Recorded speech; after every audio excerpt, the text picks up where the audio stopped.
is one of the most vulnerable countries because of climate change and global warming.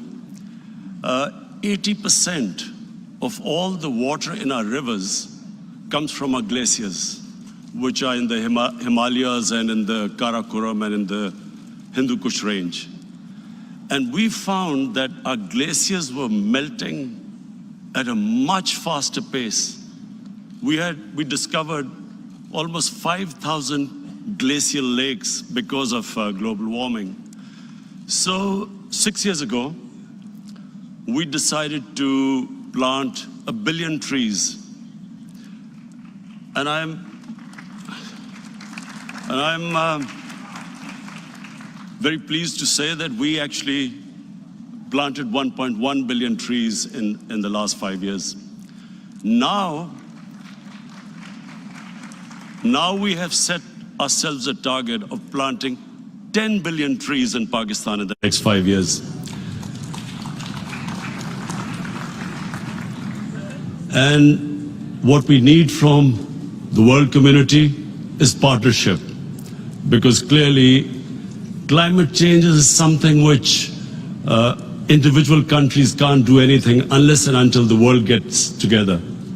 Pakistan only contributes less than 1% to the greenhouse gas emissions.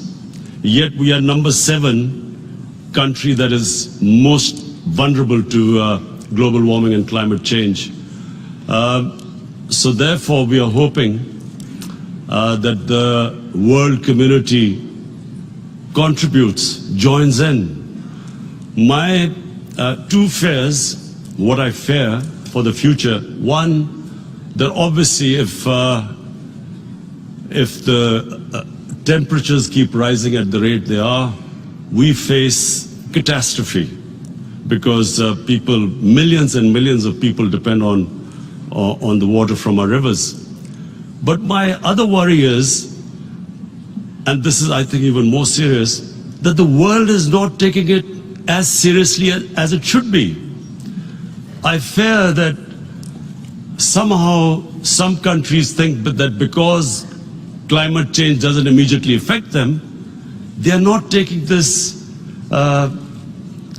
as big as an issue it is going to be. Because eventually no country will be not affected by climate change. What we feel is that there will be climate refugees. Already in Pakistan, because of prolonged drought in Afghanistan, there have been refugees coming into Pakistan, climate refugees.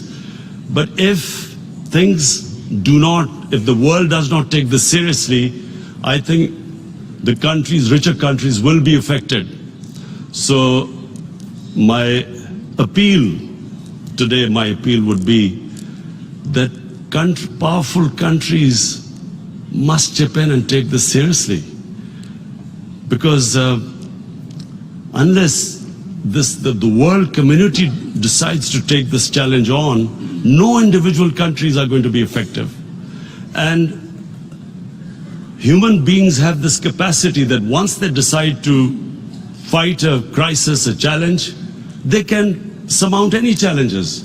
But problem is, do they understand the gravity of the situation? And I hope by the time this conference ends, most of the world leaders do. Thank you. Minister Khan, I understand you have to leave. Thank you for your efforts and thank you for your brevity. I appreciate it. We're going to move now to Prime Minister Solberg of Norway. Can you please share how Norway and others are enhancing climate commitments and promoting nature-based solutions to restore the ocean, reduce deforestation, and support the SDGs? Well, Excellencies and delegates, we need to step up, to speed up, and to scale up.